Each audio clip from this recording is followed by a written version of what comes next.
Shalom jemaat yang saya kasihi, saya rindu sekali Anda, ingin berjumpa dengan Anda.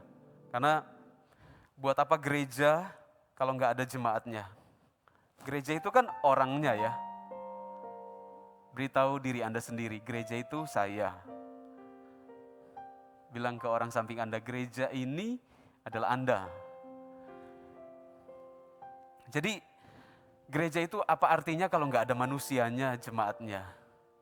Gereja itu nggak berarti, gereja itu tidak kehilangan artinya kalau ada hamba Tuhan pergi, saya atau siapa saja pergi, Tuhan bisa gantikan yang lain. Gereja itu berarti karena jemaat. Dan kita semua berarti karena Tuhan. Apalah artinya hidup kita tanpa Tuhan? Jadi gereja ini ada, tempat ini bersejarah. Tempat ini adalah tempat di mana kita diubahkan.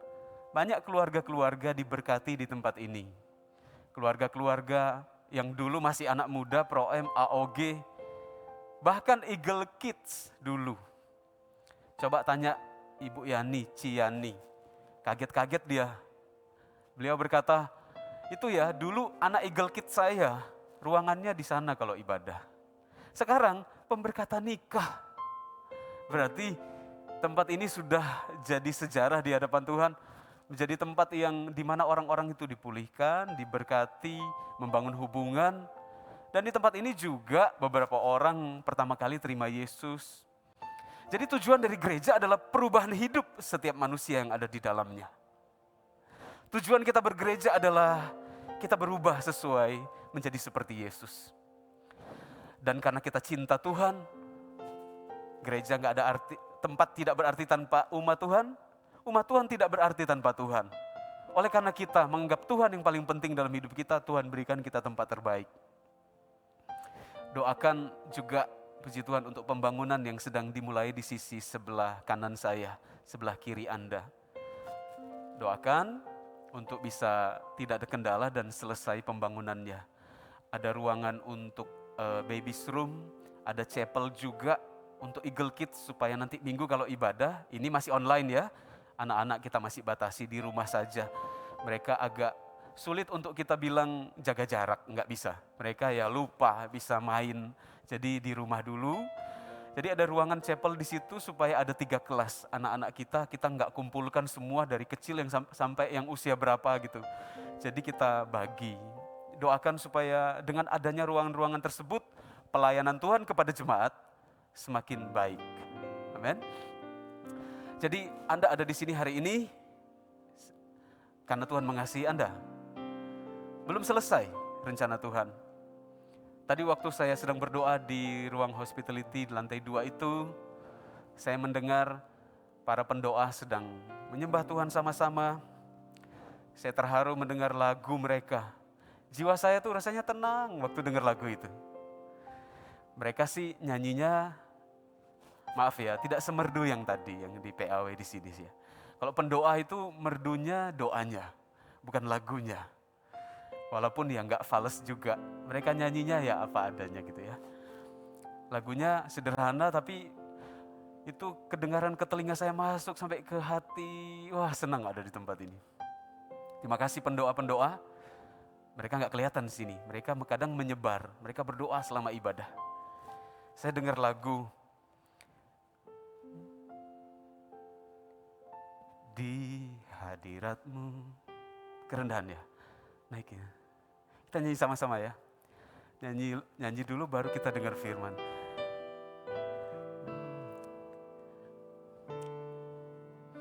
Di hadiratmu, aku puas. Di hadiratmu, aku bebas. Di hadiratmu ada terang kehidupanku, pernyataan kuasa kekuatanmu. Di hadiratmu ku datang, persembahkan lagu di hadapan Rajaku. Lagu lama itu ya, kalimatnya itu kayak embun pagi masuk ke dalam hati ya. Itulah sebabnya kita ada di sini pagi ini ya. Katakan, saya ada hari ini untuk menang. Ya, mari buka firman Tuhan, Markus pasal 10 ayat 17. Markus pasal 10 ayat ke-17 sampai 27. Markus 10 ayat 17 sampai 27. Saya bacakan ayat 17, jemaat Anda semua silahkan membacakan ayat 18. Lalu kita baca bergantian seterusnya sampai ayat 27. Baca firman Tuhan ya, bergantian. Demikianlah firman Tuhan, orang kaya sukar masuk kerajaan Allah. Jangan tertuduh ya, setelah Anda mendengar perikop ini, kalau gitu Tuhan nggak mau ya kita kaya. Nanti saya jelaskan. Ayat 17, pada waktu Yesus berangkat untuk meneruskan perjalanannya, datanglah seorang berlari-lari mendapatkan dia, dan sambil bertelut itu berlutut di hadapannya, ia bertanya, Guru yang baik, apa yang harus kuperbuat untuk memperoleh hidup yang kekal?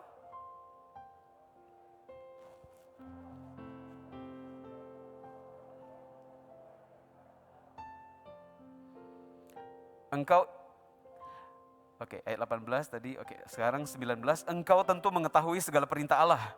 Jangan membunuh, jangan berzina, jangan mencuri, jangan mengucapkan saksi dusta, jangan mengurangi hak orang, hormatilah ayahmu dan ibumu.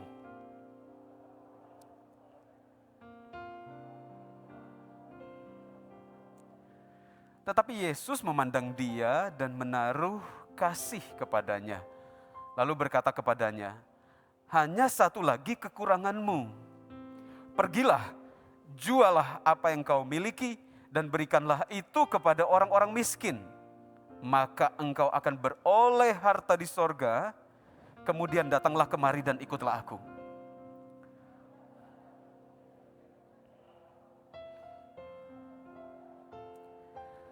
Lalu Yesus memandang murid-muridnya di sekelilingnya dan berkata kepada mereka, alangkah sukarnya orang beruang masuk ke dalam kerajaan Allah.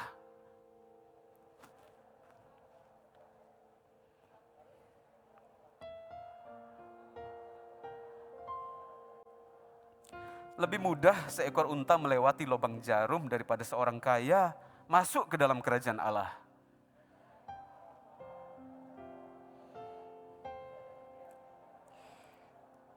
Ayat 27, Yesus memandang mereka dan berkata, bagi manusia hal itu tidak mungkin, tetapi bukan demikian bagi Allah.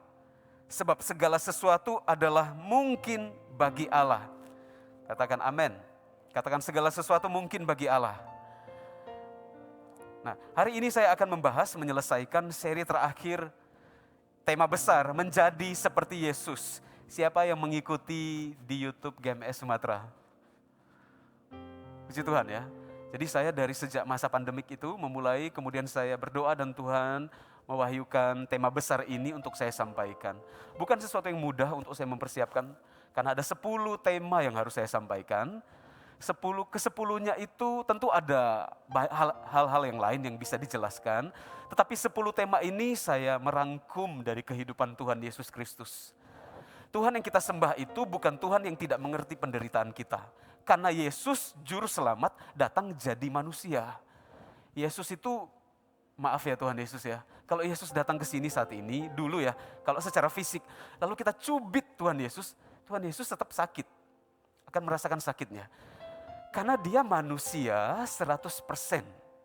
Betapa bangganya kita menyembah Allah yang mengerti apa yang kita rasakan. Makanya Yesus disebut sebagai Imam Besar Agung. Dia adalah Allah yang mengerti penderitaan manusia.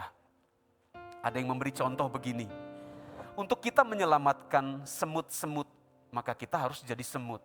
Ini hanya cerita, tentu tidak sempurna, tapi bisa membuat pikiran kita mengerti kehendak Allah. Misalkan, ada semut melintasi jalan tertentu. Di situ ada banyak orang lalu lalang. Semut-semut itu pastilah mati kalau kepijak, bahasa Medan, keinjek.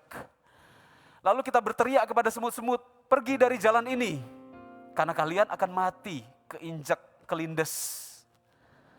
Tapi kan mereka enggak ngerti bahasa kita. Kita kemudian berteriak pakai bahasa Hokian pun mereka enggak ngerti. Kita berteriak pakai bahasa Batak. Bahasa Batak tuh banyak ya. Batak apa. Mereka pun gak ngerti semut-semutnya. Karena mereka bangsa semut. Mereka akan ngerti kalau kita jadi semut. Lalu kita beritahu bahaya maut yang mengancam mereka. Itu pun kalau mereka mau percaya.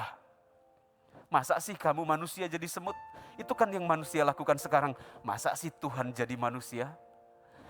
Tapi dari apa yang terjadi yang dijelaskan oleh firman Tuhan, kita percaya Yesus adalah anak Allah, datang lahir jadi manusia untuk menyelamatkan kita. Jadi kita mencondongkan hati kita, gaya hidup kita setiap hari kepada pribadi ini. Ternyata Yesus mengalami penderitaan-penderitaan seperti yang kita alami. Supaya kalau kita melihat kepada Yesus dan kita tahu Dia menang, kita pun ternyata bisa menang. Karena yang sulung telah menang. Yesus itu disebut yang sulung di antara banyak saudara.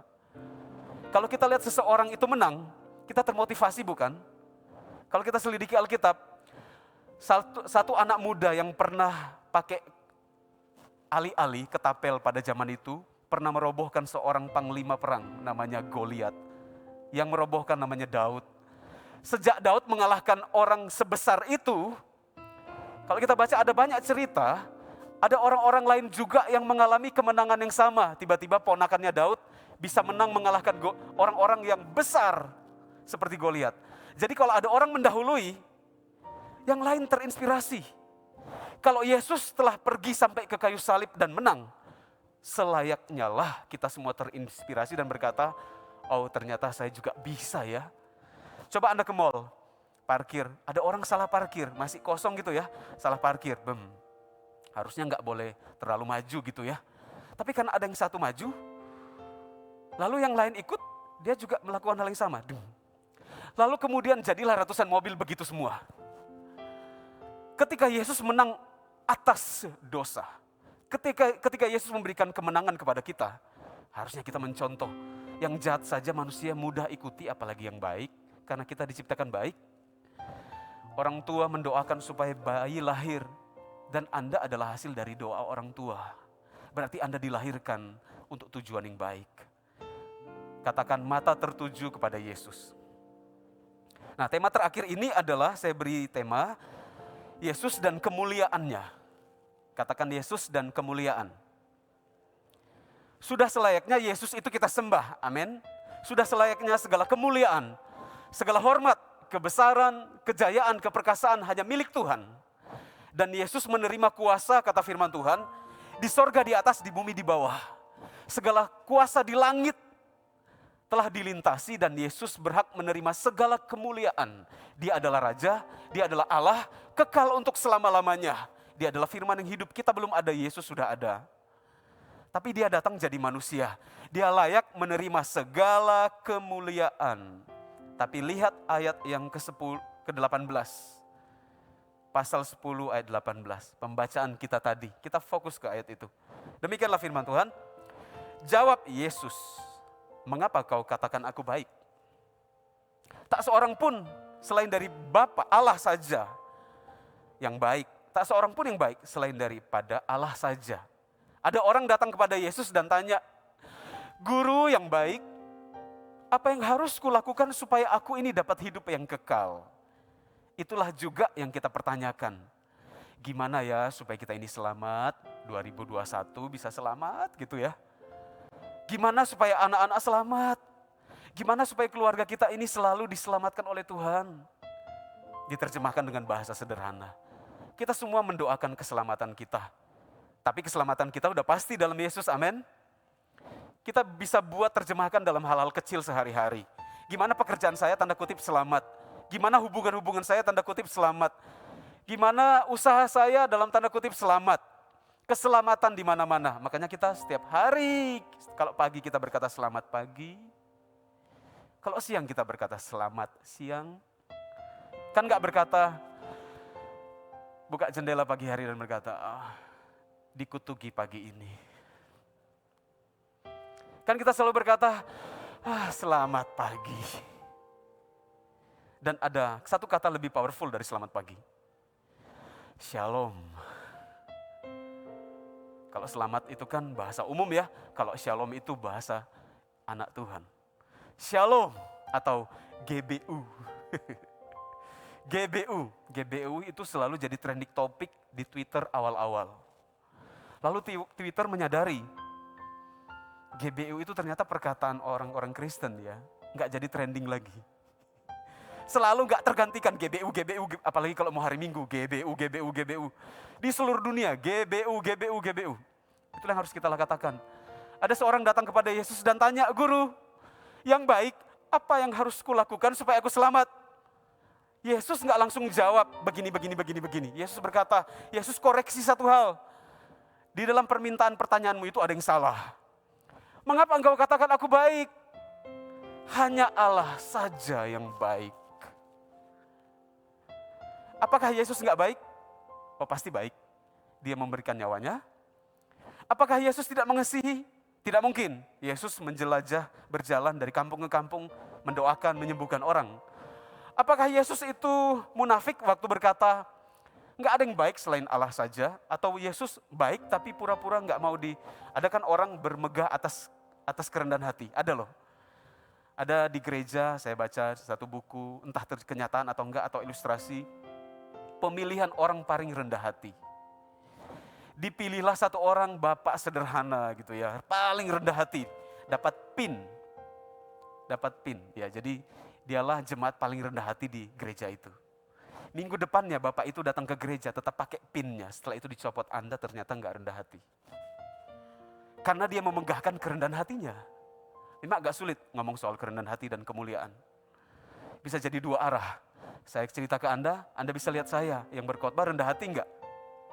Jadi kita semua belum wisuda. Saya selalu memakai kata Pastor Philip, belum wisuda. Belum selesai belajar. Yesus berkata kepada orang yang tanya, masih ada satu yang kurang. Tapi kenapa kamu katakan saya baik? Hanya Allah saja yang baik. Saya jelaskan pelan-pelan ya. Gini, kita belajar dari Yesus mengenai kekuatannya, kita belajar dari Yesus mengenai bagaimana Yesus handle penderitaan, kita belajar dari Yesus bagaimana Yesus melayani. Kita juga harus belajar dari Yesus bagaimana Yesus menghandle jika dia dihormati. Ini adalah tema penutup. Ini pamungkasnya menjadi seperti Yesus. Dari 9 tema yang lain, ini kayak penutupnya. Kita bisa isi galon penuh dengan minyak, penuh dengan air. Nggak ada penutupnya, sia-sia semuanya. Jika Anda tidak mendengarkan khotbah yang terakhir ini, seri ini, sayang sekali. Ya memang mungkin Anda di rumah ada yang belum bisa datang, nggak apa-apa. Maksud saya, ini adalah poin yang seolah-olah melengkapi semua poin yang sudah saya jelaskan dari yang pertama sampai yang ke-9. Ada yang kurang jika tidak mengkhotbahkan ini, bagaimana Yesus menghandle kemuliaan yang dia terima. Sebagai manusia, bagaimana Yesus handle kalau dia dipuja-puji. Itulah yang kita akan teladani. Kalau kita nggak membahas ini seperti orang itu kalau cerita Medan, kota Medan, Sumatera Utara, kalau nggak cerita Danau Toba rasanya kurang. Atau kok coba kalau Sumatera Utara, Niasnya diambil, nggak ada Pulau Nias. Rasanya gimana ya Sumatera nggak ada Pulau Nias? Medan tanpa cerita Kue Tiaw dan B2, bukan Medan itu. Orang Kristen tanpa membahas hal ini, bukan orang Kristen. Ibarat kita juga menceritakan Palembang, tanpa cerita PMP dan Jembatan Ampera. Nah itu bukan orang Palembang. Kalau seseorang mengaku orang Palembang tanpa pernah makan PMP, saya ragukan kepalembangannya. Kalau kita orang Kristen tanpa belajar poin ini, bagaimana kita menguasai kalau kita dihormati dan dimuliakan? Kita bukan orang Kristen. Karena Yesus meneladankan kepada kita satu poin ini. Ini yang menjadi pamungkas dari seri menjadi seperti Yesus. Yesus berkata, kenapa engkau katakan aku baik? Hanya Allah saja yang baik. Kita nggak meragukan Yesus. Tapi ternyata Yesus itu punya ilmu, tanda kutip, melempar kemuliaannya ke Bapa. Dari semua yang saya lakukan, orang memuji saya lemparkan semuanya untuk Tuhan. Setiap kali saya melakukan sesuatu dan orang memberikan apresiasi, ucapkan terima kasih tentunya ya. Jangan orang berkata terima kasih, langsung kita tengking. Dalam nama Yesus, jangan. Hanya Bapa yang layak dihormati. Ya itu kan keterlaluan. Ya nggak mesti seperti itu yang kita lakukan. Kita kemudian beri tepuk tangan kepada seseorang misalkan. Wow, kamu tadi luar biasa. Kita jangan berkata najis. Enggak boleh. Ya itu namanya berlebihan. Setiap kali ada orang mengapresiasi, kita berkata puji Tuhan. Saya belajar dari Tuhan. Tuhan yang mampukan saya. Puji Tuhan. Semua kemuliaan yang kita terima, kita bawa ke hadirat Tuhan berkata, itu karena Tuhan. Ada orang mau apresiasi kita, kita berkata terima kasih. Semua karena Tuhan mampukan saya. Manusia Yesus, jika tidak menang di area ini, Yesus tidak layak mewakili kita di hadapan Allah. Sebab Yesus adalah manusia sempurna. Menunjukkan kepada kita bagaimana kita di akhir zaman ini kalau terima pujian hormat dari orang lain, gimana cara mengelolanya. Sebab ketika kita mengelola dengan baik semua pujian, Tuhan akan lihat kualitas hati kita dan Tuhan akan berkati kita. Kita akan lebih dipakai oleh Tuhan lagi. Ganjaran kerendahan hati adalah kehormatan, kata firman Tuhan. Amin. Katakan, ajari saya rendah hati ya Tuhan. Semua kemuliaan yang kita terima kita harus lemparkan kepada Bapa. Kita persembahkan kepada Tuhan. Karena Tuhanlah saya bisa. Orang datang dan berkata, wow, apa yang kamu lakukan tadi luar biasa. Oh puji Tuhan. Anda berkata, itu semua karena Tuhan. Thank you ya. Semua memang Tuhan yang baik, Tuhan pakai saya. Ketika saya jadi pemimpin, orang berkata, wah kok bisa ya Pak Maksi hari ini jadi gembala regional. Saya berkata, ya karena Tuhan. Saya pun terheran-heran kenapa Tuhan yang tunjuk saya. Ya semua karena Tuhan. Beberapa bulan yang lalu saya pergi ke Surabaya, berjumpa dengan para leaders, pemimpin-pemimpin gereja Mawar Syaron di Surabaya. Salah satunya adalah Pendeta Yudi Kusmanto. Beliau orangnya ramah sekali. Pembawaannya fun, lucu juga. Ya, wajahnya aja lucu. Coba Anda lihat Pendeta Yudi Kusmanto ya. Penuh sukacita. Waktu itu kami lagi makan, habis meeting lagi makan, mejanya bulat gitu ya. Lalu saya cerita-cerita, Ko Yudi, saya panggilnya Ko Yudi. Ingat ya dulu waktu saya di Manado, saya jadi full timer pertama kali, Ko Yudi datang khotbah. Saya rasanya takut sekali ketemu Ko Yudi. Padahal Ko Yudi itu lucu ya, kok saya waktu itu takut ya. Ko Yudi bilang, iya dulu kamu tuh pemalunya luar biasa, kebangetan. Itu kalau kanker 4, stadion 4. Iya ya, nah sekarang kata Ko Yudi, ya puji Tuhan ya. Tuhan memang yang memilih kamu.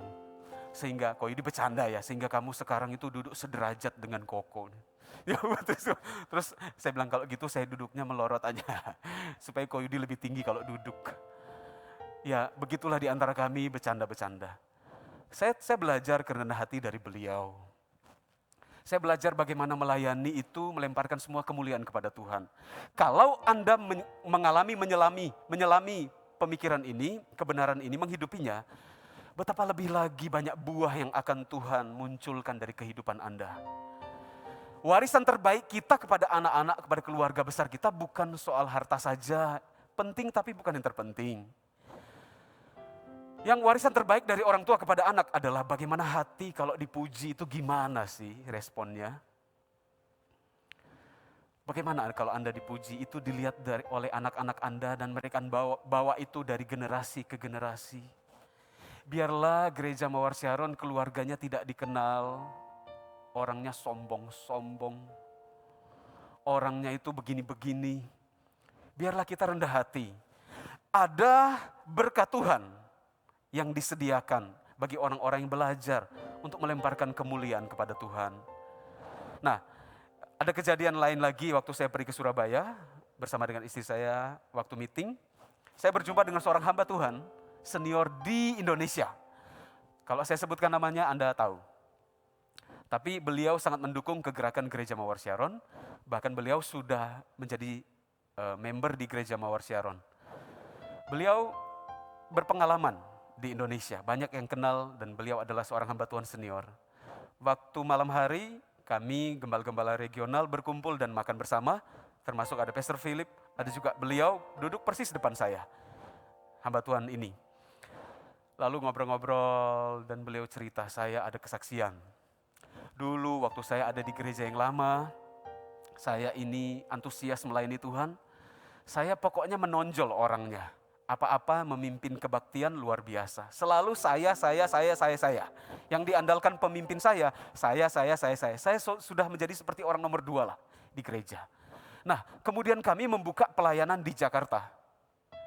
Waktu beliau menyebutkan tahun waktu mereka melayani, wow, saya belum lahir waktu itu. Oh, masih udah lahir, baru berapa tahun gitu ya. Jadi betapa tidak ada apa-apanya saya. Jadi beliau cerita, kami membuka pos pelayanan di Jakarta, berkembang sangat luas, jemaat banyak. Lalu ditentukanlah hari di mana akan ditunjuk siapa gembala di Jakarta. Lalu saya ini pede, kata hamba Tuhan itu, cerita ke kami waktu itu. Saya pede sekali, siapa lagi gembalanya kalau bukan saya. Dari semua tim yang ada, dari semua tim pimpinan kami, saya lah yang paling menonjol. Pasti saya lah, ibu kota, Jakarta, jemaat banyak, saya pasti jadi gembalanya. Pasti, gak ada orang lain. Dari sisi kepemimpinan, leadership dia menonjol. Keberanian berbicara menonjol. Mimpin pujian menonjol juga. Apa-apa menonjol gitu ya. Pokoknya tidak ada orang lain selain dia yang akan ditunjuk dalam pemikirannya. Kemudian tibalah harinya, pemimpinnya datang dan diadakan doa bersama. Dan pemimpinnya berkata, yang menjadi gembala, pemimpin di Jakarta adalah orang ini, orang lain dan bukan dia. Wah, waktu itu saya emosi, kata pendeta ini, pendeta muda, emosi. Saya akhirnya sadar, ya gak apa-apa juga kalau saya ini memang gak dipilih, tapi kenapa dia pilih orang itu ya, orang lain? Jadi hamba Tuhan muda ini nempel sama pemimpinnya di mobil, ikutin terus dan tanya. Jadi pemimpinnya sudah tahu, kelihatan nih mukanya berubah, ya, wajahnya udah lain, ya, kelihatan dari raut muka, ya. Lalu hamba Tuhan muda ini berkata, saya mau tanya, hai pemimpin, terserah sih pemimpin tunjuk siapa, enggak apa-apa. Saya hanya mau tanya satu hal, apa alasan dari Bapak pilih dia bukan saya? Nah, jadi kemudian diceritakanlah, pemimpinnya berkata, waktu saya datang ke bandara, kamu suruh-suruh dia ngangkat koper, bukan kamu yang bawa koper saya. Waktu naikin kopernya ke mobil, kamu yang suruh dia angkatin, taruh di mobil, di bagasi, bukan kamu yang ambil koper saya. Dan sepanjang jalan kita bertiga di mobil, kamu cerita terus semua kehebatanmu, dan kamu gak pernah memberi kesempatan orang itu untuk bicara. Jadi saya pilih dia, bukan kamu. Oh, haleluya. Kadangkala kita bisa hebat di semua area. 1, 2, 3, 4, 5, 6, 7, 8, 9 lah. Kita hebat semua. Dan itu bagus, itu karunia. Bukan berarti kita nggak boleh berkembang. Tentu kita harus berkembang di berbagai area. Tapi di satu ini, jangan lupakan kalau kita runtuh satu ini, 9 yang lain runtuh semuanya. Kalau orang Kristen tidak belajar untuk rendah hati, semua kelebihan, kekuatan, pengurapan kita hilang semua. Ketika orang Kristen meninggikan diri, itu langsung menusuk Tuhan.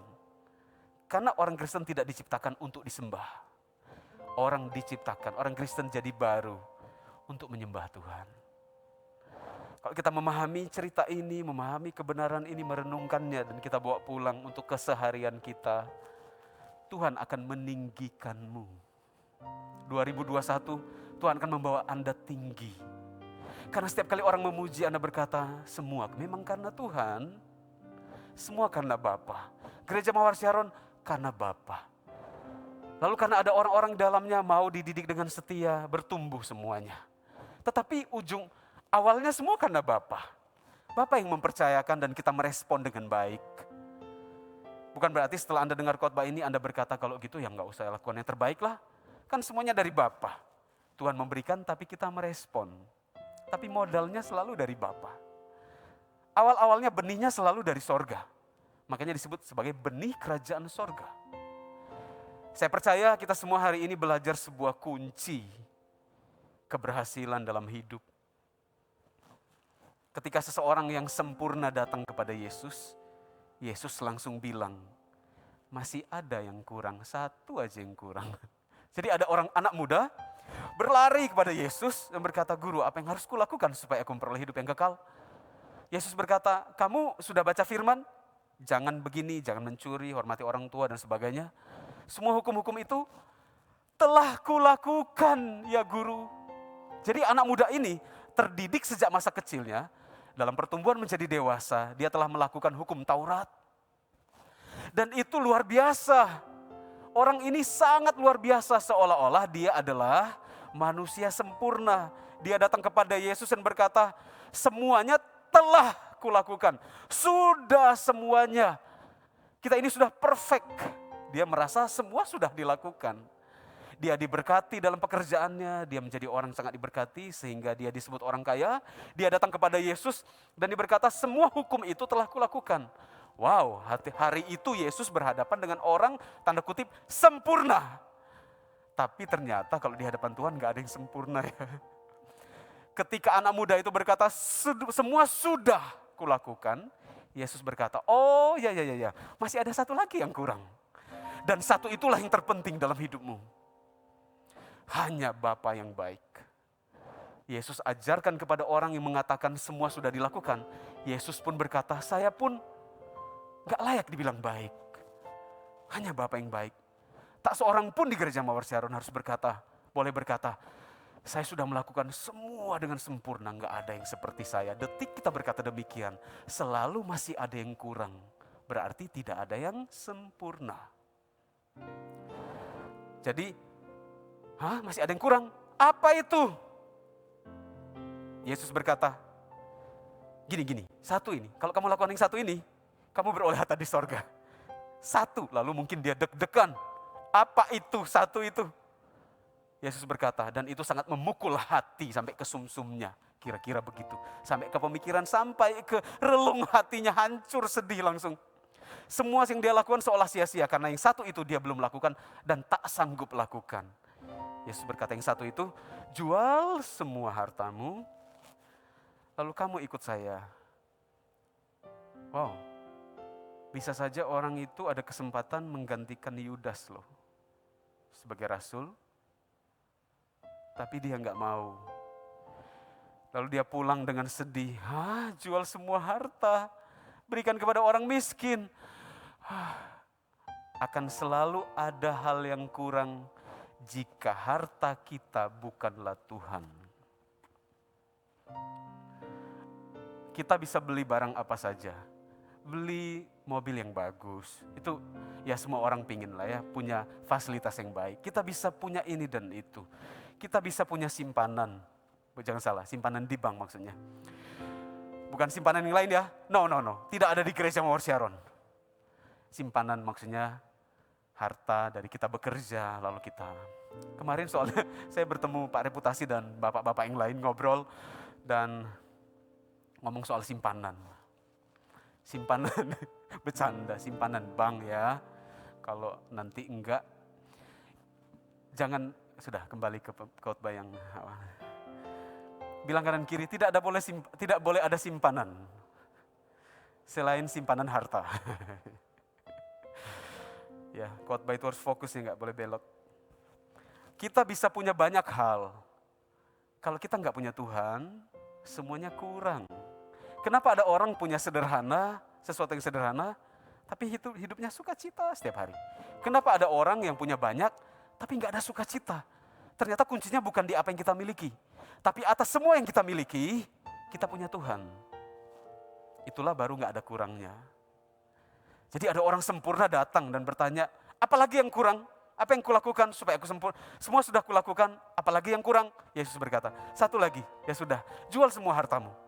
Dan satu hal itu menjadi pukulan besar bagi orang kaya ini. Saya nggak mengkhotbahkan untuk tidak kaya. Silahkan, diberkatilah Anda berlimpah-limpah 2021. Amin. Jangan lupakan satu ini. Hartamu tetaplah Tuhan. Bukanlah simpanan bank itu ya. Bukanlah apa yang kita simpan di rekening saya. Rekening Anda. Rekening keluarga Anda. Bekerjalah dengan rajin, tapi akuilah. Semua karena Tuhan.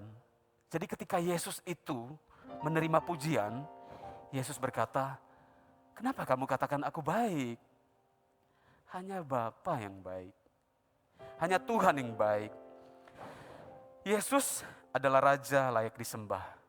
Tapi sebagai manusia mewakili umat manusia yaitu kita semua, Yesus meneladankan bagaimana kalau menerima berkat, menerima hormat, semua diberikan kepada Tuhan. Makanya Yesus menjadi yang sulung di antara banyak saudara. Kalau kita belajar menguasai pujian, kehormatan yang kita terima, akan terus banyak buah-buah dari Tuhan yang mengalir dari hidup kita untuk banyak orang lain. Firman Tuhan berkata di kitab Lukas pasal 12 ayat yang ke-13 dan beberapa ayat selanjutnya. Saya bacakan untuk Anda semua. Lukas 12 ayat 13. Seorang dari orang banyak itu berkata kepada Yesus, "Guru, katakanlah kepada saudaraku supaya ia berbagi warisan dengan aku." Ada orang datang konseling kepada Tuhan Yesus, "Guru, saudara saya ini gak mau berbagi warisan sama saya." Yesus berkata kepadanya, "Saudara, siapa yang telah angkat aku jadi hakim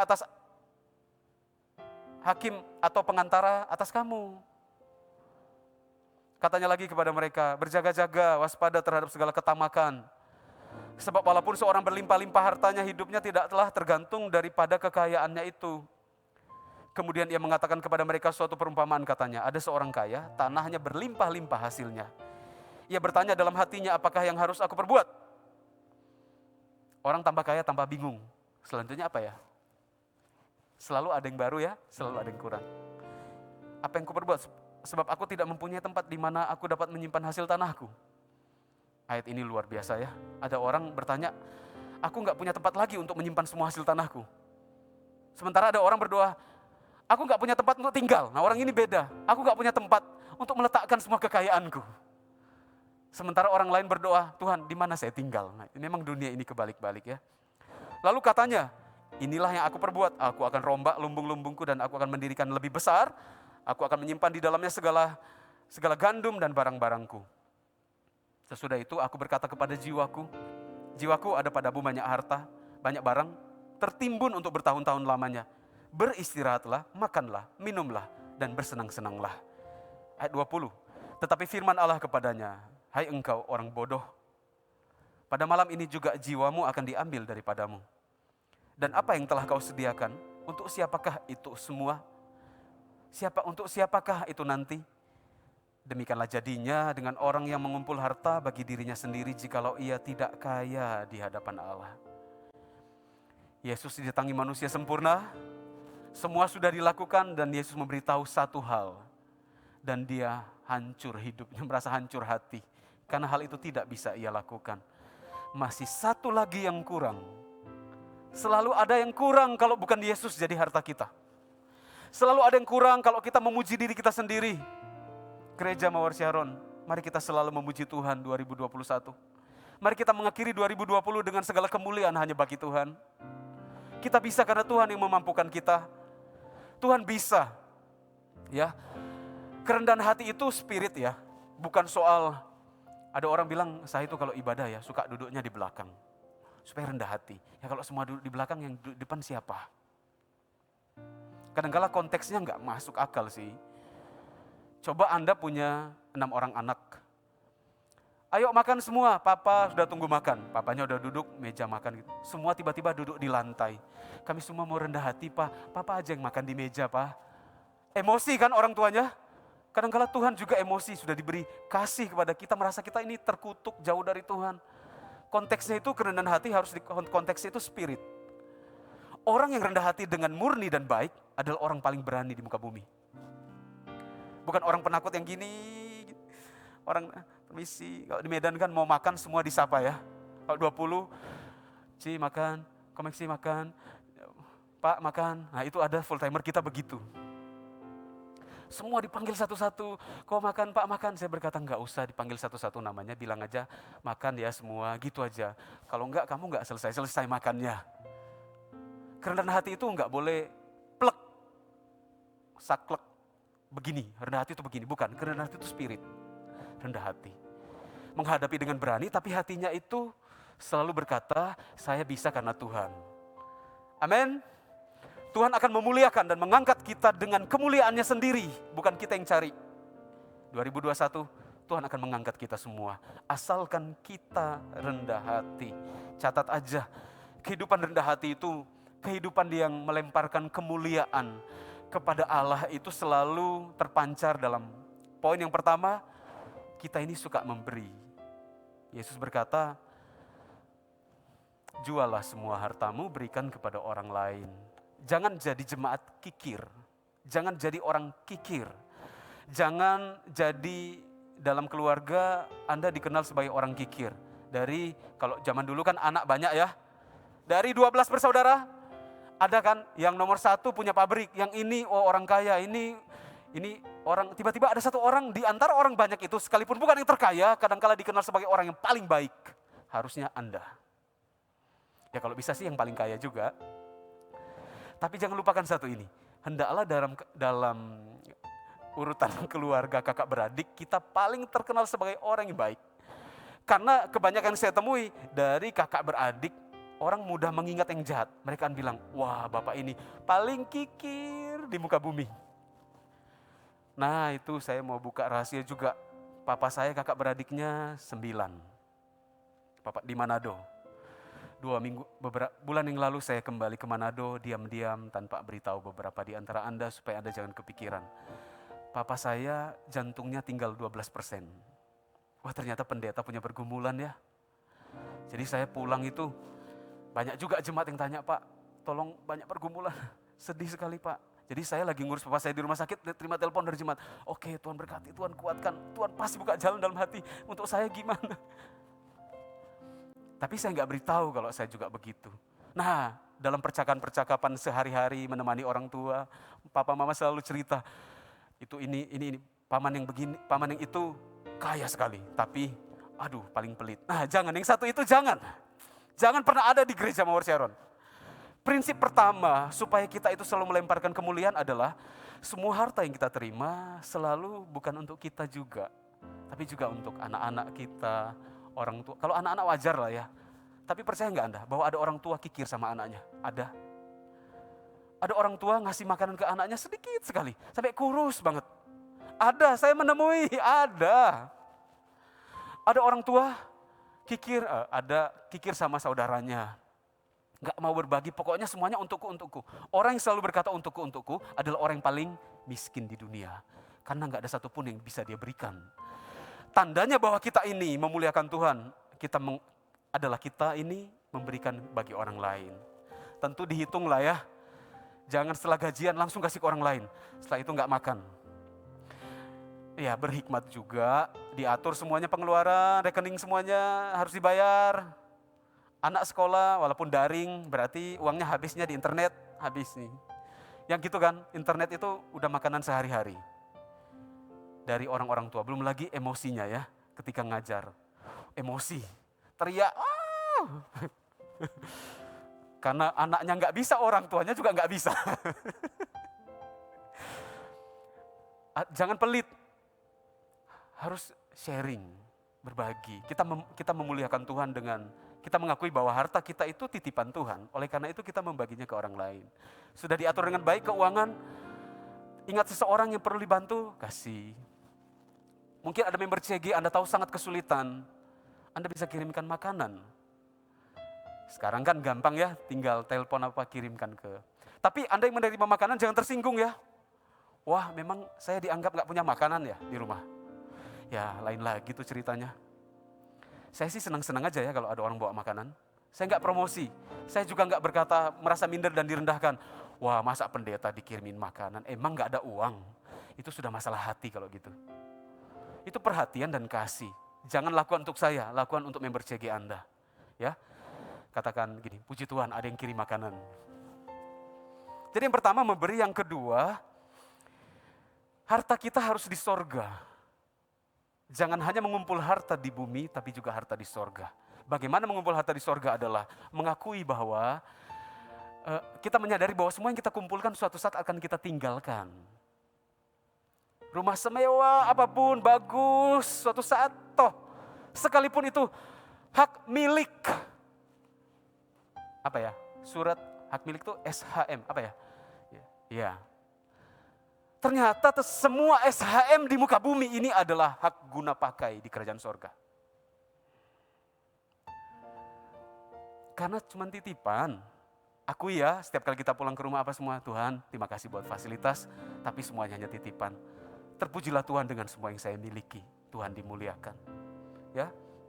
Yang ketiga, terakhir adalah dikatakan begini, jual semua harta, ikutlah aku. Untuk kita memuliakan Tuhan dan selalu melempar kemuliaan kepada Tuhan, kita harus menyadari bahwa semua yang kita kerjakan setiap hari adalah tentang mengikut Tuhan. Semua yang kita kerjakan untuk Tuhan. Semua yang kita lakukan untuk Tuhan. Jadi papa mama untuk Tuhan. Jadi leader untuk Tuhan, bukan untuk dimuliakan. Ikutlah aku artinya setiap hari kita mengikuti Yesus. Semua yang kita kerjakan, kita berpikir ini untuk Tuhan Yesus. Maka kita akan dimuliakan oleh Tuhan. Inilah yang kita pelajari dari Yesus. Menjadi seperti Yesus. Yang terbaik adalah melempar kemuliaan kepada Tuhan. Berikan tepuk tangan buat Tuhan. Saya undang semua bangkit berdiri. Katakan yang dimuliakan hanya Tuhan Yesus.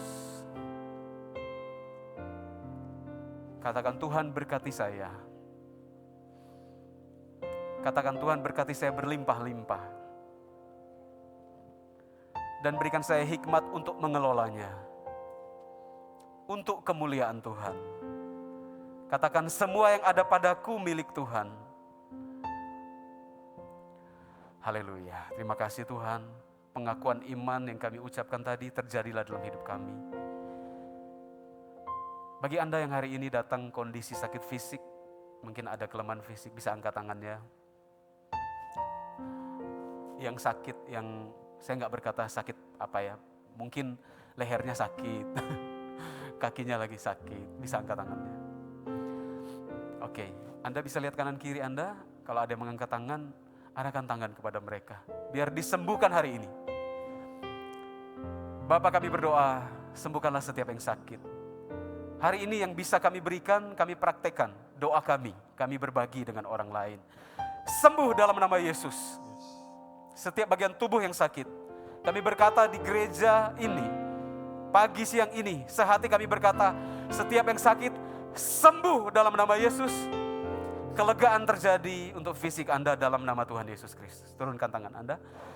Bagi Anda hari ini yang saya nggak suruh angkat tangan sih. Tapi kalau mau juga nggak apa-apa. Jangan malu ya. Ya di gereja kita ada, ya semua Tuhan yang lihat. Bagi Anda yang punya banyak hutang. Ya Anda merasa aduh angkat tangan gitu ya. Semua lihat saya punya hutang banyak. Ya nggak usah angkat tangan. Saya didorong Tuhan pagi ini untuk mendoakan bagi yang berhutang. Apalagi kalau hutang Anda terjadi bukan karena Anda, tapi karena Anda harus menanggung seseorang atau keluarga. Mau nggak mau Anda yang harus melakukannya. Percaya bahwa Tuhan akan menolong Anda. Ya, mari kita sama-sama berdoa. Tuhan, kami berdoa bagi setiap jemaat yang sedang bergumul dan menyelesaikan hutang piutang. Terbukalah jalan dalam nama Yesus Kristus untuk kehidupan mereka satu demi satu. Tuhan tolong ya Tuhan, supaya masuk 2021 mereka tidak membawa beban ini. Terjadilah mujizat dalam nama Yesus. Jalan keluar dari Tuhan terjadi dalam nama Tuhan Yesus Kristus. Terima kasih, kami percaya Tuhan tolong kami semua. Haleluya. PAW bisa nyanyikan satu lagu. Sama-sama sembah Tuhan.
dari awal, sama-sama sembah Tuhan.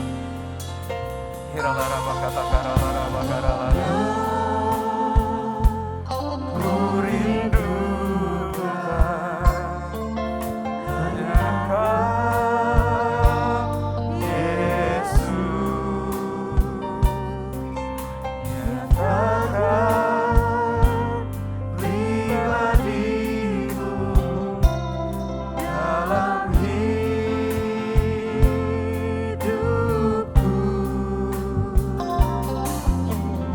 Yang ku dambakan